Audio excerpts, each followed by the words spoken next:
दोस्तों, पितृपक्ष में ओम नमः शिवाय का जप करने से हमारे पूर्वज प्रसन्न होते हैं, उनकी आत्मा को शांति मिलती है। सच्चे दिल से कमेंट्स में जरूर लिखिएगा ओम नमः शिवाय। दोस्तों, हिंदू पंचांग के अनुसार भाद्रपद माह की पूर्णिमा तिथि पर पितृपक्ष आरंभ होते हैं, जो अश्विन मास की अमावस्या, जिसे सर्व पितृ अमावस्या भी कहा जाता है, और उस दिन समाप्त होते हैं। इस बार पितृपक्ष 10 सितंबर से आरंभ होकर 25 सितंबर को समाप्त होंगे। बच्चे बड़े सभी को पितृपक्ष में कुछ ऐसी सावधानियां हैं जो बरतनी चाहिए। दोस्तों, मान्यता है कि मृत्यु के देवता यमराज श्राद्ध पक्ष में पितरों को मुक्त कर देते हैं, ताकि वो स्वजनों के यहाँ जाकर तर्पण ग्रहण कर सके।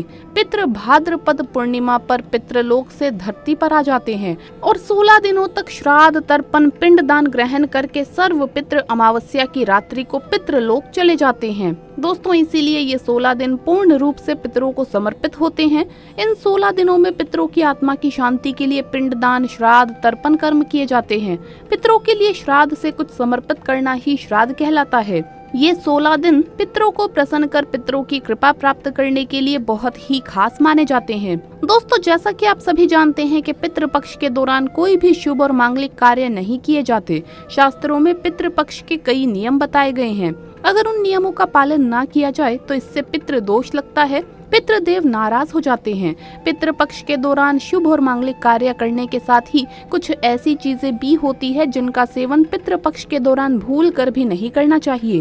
दोस्तों, पितृपक्ष पितरों को समर्पित होते हैं, इसीलिए इस दौरान भोजन का विशेष महत्व होता है। इस दौरान पितरों के लिए भोजन निकाला जाता है, ब्राह्मण भोज कराया जाता है और पंच बलि भी दी जाती है। लेकिन शास्त्रों में कुछ ऐसी चीजों के बारे में बताया गया है जिन्हें पितृपक्ष के दौरान भूल कर भी नहीं खाना चाहिए। कुछ ऐसी चीजें हैं जिनका ना तो पितृपक्ष के दौरान सेवन करना चाहिए और ना ही पितरों को या ब्राह्मणों को इन चीजों का भोग लगाना चाहिए।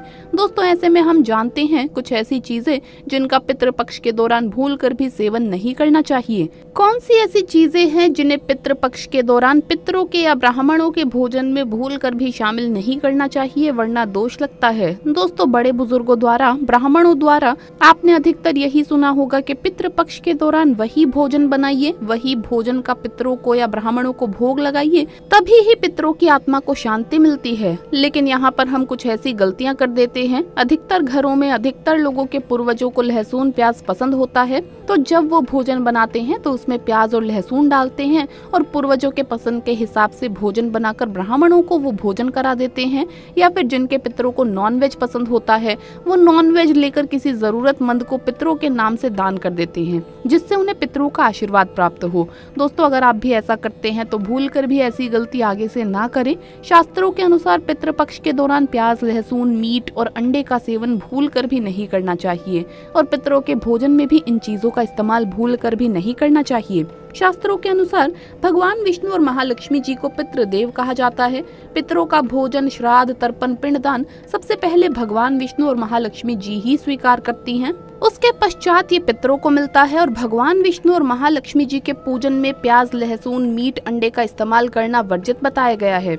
अगर आप पितरों के भोजन में मीट, अंडा, प्याज, लहसुन इन चीजों का इस्तेमाल करते हैं तो भगवान विष्णु और महालक्ष्मी जी उसे स्वीकार नहीं करेंगी, और जब भी पितृदेव स्वीकार नहीं करेंगे तो हमारे पितृ भी उस भोजन को स्वीकार नहीं करेंगे। इसीलिए इस बात का हमेशा ध्यान रखें। दोस्तों, श्राद्ध पक्ष के दौरान पितरों के निमित्त जो भोजन बनाएं या ब्राह्मणों को भोजन कराने के लिए भी जो भोजन बनाएं वो बिना प्याज, लहसुन और मीट, अंडे का बनाएं, और ना ही पितरों के नाम का ऐसा भोजन आप किसी जरूरतमंद व्यक्ति को दान दें। श्राद्ध पक्ष के दौरान पितरों का जो भोजन बनाए वो बिना प्याज, लहसुन तथा मीट, अंडे का होना चाहिए। ये सभी सामग्री शुद्ध भोजन में नहीं डालनी चाहिए। घोर पाप लगता है, पितृदेव क्रोधित हो जाते हैं। दोस्तों, ध्यान रखें, पितृपक्ष के दौरान आप भी प्याज, लहसुन और मीट, अंडे का इस्तेमाल भूल कर भी ना करें। शराब आदि का सेवन भी ना करें। पितृपक्ष के दौरान बासी भोजन ना करें। इन 16 दिनों में बासी भोजन शैतान को प्राप्त होता है। पितृपक्ष के दौरान ना ही बासी भोजन करना चाहिए और ना ही किसी को कराना चाहिए।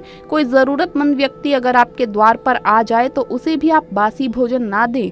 शास्त्रों में बताया गया है कि पितृपक्ष के दौरान पितृ किसी भी रूप में द्वार पर आ जाते हैं, और अगर ऐसे में आप पितरों को बासी भोजन दे देंगे तो इससे आपको पितृ दोष लगेगा। इसीलिए इस बात का विशेष ध्यान रखें, ना तो आप बासी भोजन करें और ना ही किसी को दें।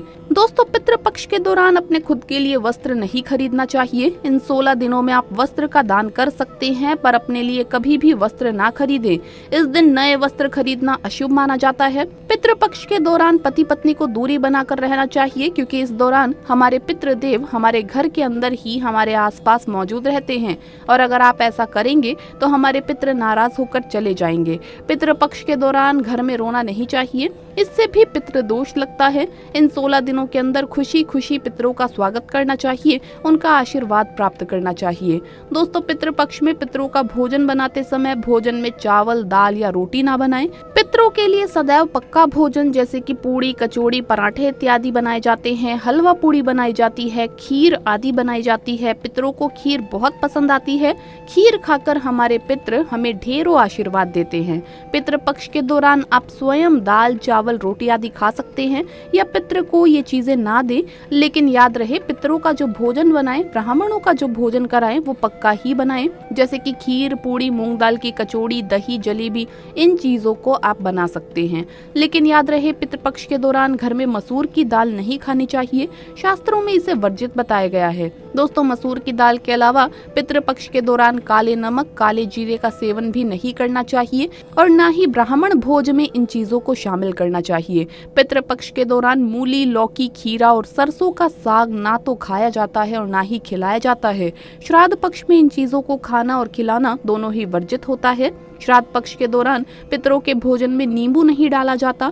आप स्वयं नींबू का सेवन कर सकते हैं, लेकिन पितरों के भोजन में, ब्राह्मण भोजन में नींबू ना डालें।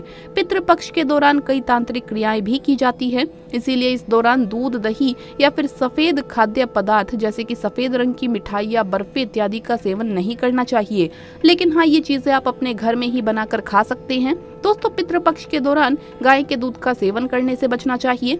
खास तौर पर वो गाय जिसने हाल ही में बच्चे को जन्म दिया हो, ऐसी गाय के दूध का सेवन भूल कर भी ना करें। पितृपक्ष के दौरान खीर अवश्य ही बनाई जाती है, और खीर का पितरों को, ब्राह्मणों को भोग लगाया जाता है। इसीलिए आप पितृपक्ष के दौरान दूध से ही खीर बनाकर उसका भोग लगाकर प्रसाद के रूप में उसे ग्रहण कर सकते हैं, लेकिन खाली दूध का सेवन ना करें, यानी सीधे दूध का सेवन ना करें। पितृपक्ष के दौरान कढ़ी बनाना और खाना भी वर्जित होता है, इस बात का विशेष ध्यान रखें। पितृपक्ष के दौरान कुल्थी की दाल का भी सेवन ना करें। दोस्तों, ध्यान रखें, पितृपक्ष के दौरान आप पितरों के लिए जो भी भोजन बनाएं, उस भोजन में आप तिल अवश्य ही डालें। पितृपक्ष में जो पितरों का भोजन बनाएं, ब्राह्मणों को जो भोजन कराएं, या पंछी बलि लगाएं, या किसी जरूरतमंद व्यक्ति को पितरों के नाम से भोजन दें, उस भोजन में थोड़े से काले तिल अवश्य ही डालें। शास्त्रों के अनुसार जिस भोजन में काले तिल होते हैं वो भोजन पितृ ग्रहण करते हैं, लेकिन जिस भोजन में काले तिल नहीं होते उसे भूत पिशाच ग्रहण करते हैं, इसीलिए इस बात का विशेष ध्यान रखें। दोस्तों, पितरों के भोजन में काले तिल डालकर ही आप पितरों को भोग लगाइए। काले तिल भूत पिशाचों से श्राद्ध के भोजन की रक्षा करते हैं, इसीलिए इस बात का विशेष ध्यान रखें। पितृपक्ष के दौरान गलती से भी अपने पड़ोसियों का भोजन भी कभी नहीं खाना चाहिए। पितृपक्ष के दौरान उधार लिया गया पैसा अशुभ माना जाता है, इससे उल्टा कर्ज का बोझ और बढ़ जाता है। दोस्तों, पितृपक्ष में कोई भी ऐसा कार्य ना करें जिससे हमारे पितृ नाराज हो जाएं।